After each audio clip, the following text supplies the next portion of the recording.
Gemini, Libra, and Aquarius, ito po ang mensahe para sa iyo ngayong araw. Keep in mind na ito ay general reading lamang.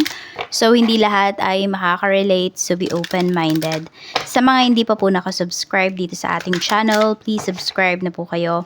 And pa-like na din po ng ating video.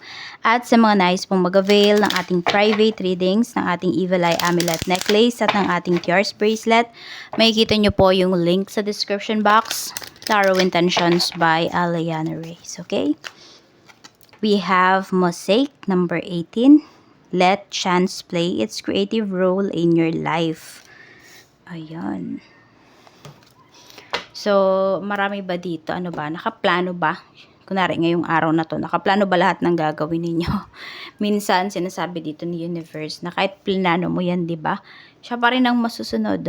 Di ba? Kung ano yung gusto niyang mangyari sa life mo, yun pa rin yung mangyayari. So, for some of you, try to accept it. Na hindi lahat ng pinaplano natin, your signs ay mangyayari.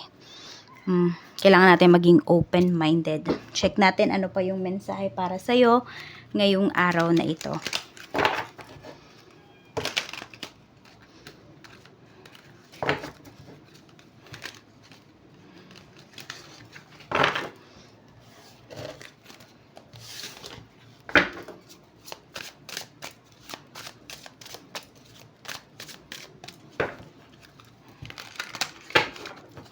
Shuffle lang natin mabuti para mawala yung mga negativities. Okay? We have bad karma. Yan.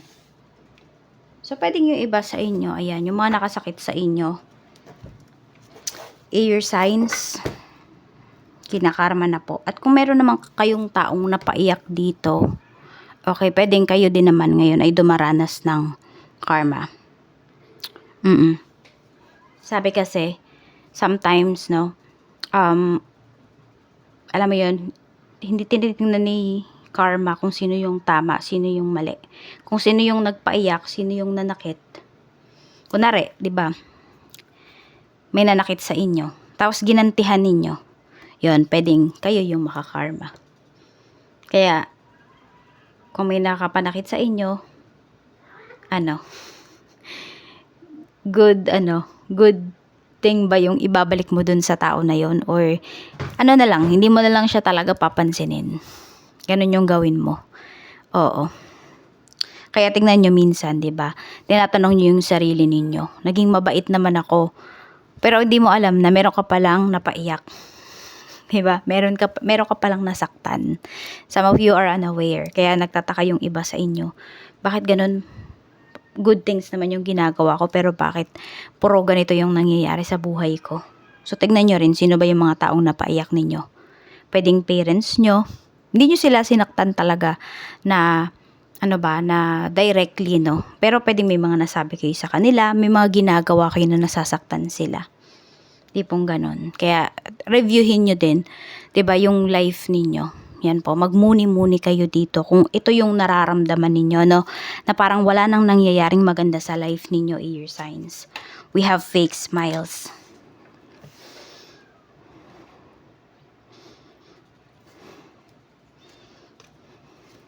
We have fake flexing, but nakabaliktad naman kasi siya. Ayan. So, meron din dito, ayan po, it's either mapagpanggap yan na pwedeng hindi kayo yan, pwedeng isa sa mga kakilala po ninyo, no? Kinakarma na pala yung taong to. Ayan, pwedeng ito nga yung isa sa mga nanakit po sa inyo, air signs. Pwedeng siya naman yung kinakarma. Ayan, nagpapanggap lang yung taong to na masaya siya. Nagpapanggap lang siya na simple lang yung gusto niyang buhay. Pero totoo, napakalaki ng ambisyon ng taong to. Kaya nga po yung iba sa inyo, nasaktan kayo ng taong to kasi napakalaki ng kanyang ambisyon. Oo. Parang sabihin natin kung ito ay karelasyon mo or nakarelasyon mo yung tao na to, pwedeng ginamit ka lang nito. Para makuha yung gusto niya, at nung naubos ka na, bigla ka na lang iniwan ng taong to. So ngayon, hindi po masaya yung tao na yan. Puro pagpapanggap lang yung nangyayari sa life niya. Tignan natin, ano pa yung mensahe. Spirit guide, mensahe pa po natin for air signs, Gemini, Libra, Aquarius, Sun, Moon, Rising, and Venus. We have Queen of Swords.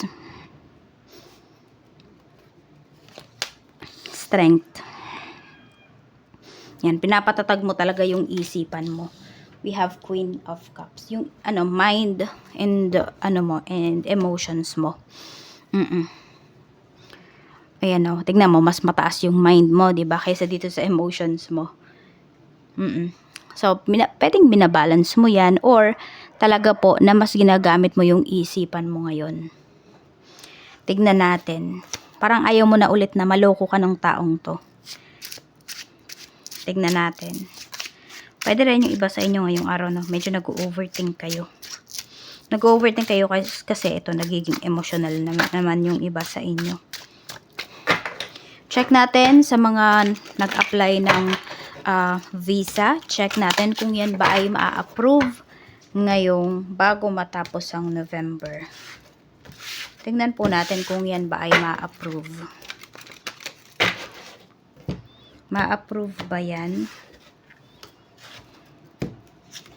We have King of Cups. Yes po, ma-approve yan. Di ko alam kung lalaki yung mag-i-interview sa inyo or nag-interview sa inyo. Ayan po, malaki yung chance na kayo ay ma-approve.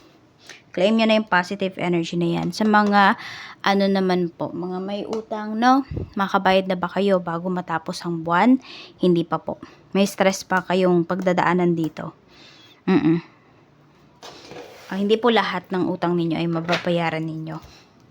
Check natin sa mga may trabaho naman. Ayan, sa mga nagwo-work, we have Judgment. So, marami po sa inyo dito, pwedeng OFW. Or malayo kayo, malayo kayo sa inyong family. We have Wheel of Fortune. So, maganda naman po ang pinapakita dito pagdating sa trabaho. Umaayon po talaga sa inyo. So, kung meron dito, malapit na pong matapos ang inyong kontrata, meron pong bagong pinapakita dito. Okay, so pwedeng ma-offeran pa po kayo ng bagong contract. Check naman natin pagdating naman po sa negosyo. Okay, sa negosyo we have King of Wands. Kailangan po present daw po kayo dito pagdating sa inyong negosyo. Ibig sabihin maging hands-on kayo. Yan, we have Two of Pentacles. Meron ba kayong gustong simulan ulit na bagong negosyo? Or meron kayong gustong simulan na bagong negosyo? Yan, we have Two of Pentacles. O diba, kailangan daw talaga yung oras ninyo. Kailangan full-time kayo dito pagdating sa inyong negosyo. So, kung kayo pa ay nagbabalak na magbukas ng bagong negosyo, wag daw muna. Wag muna ngayong taon na to. Kasi pag-focusan nyo muna tong inyong current negosyo. Okay, pagdating naman po sa mga single natin, we have the Moon. So, may nagbibigay ba ng confusion sa'yo ngayon? Pwedeng meron kang nakakausap dito, merong tao na nanliligaw sa'yo, or nag-confess sa'yo na may feelings daw siya, pero iba yung sinasabi ng intuition mo. Your signs. Nafe-feel mo na yung taong to, hindi siya seryoso dun sa sinabi niya sa'yo. Meron nga ako nakikita dito, pwedeng pustahan lang yan. Kaya mag-iingat kayo. Tingnan natin. Sa mga in a relationship naman po, we have Page of Swords. Okay. Pwede may problema yung person mo.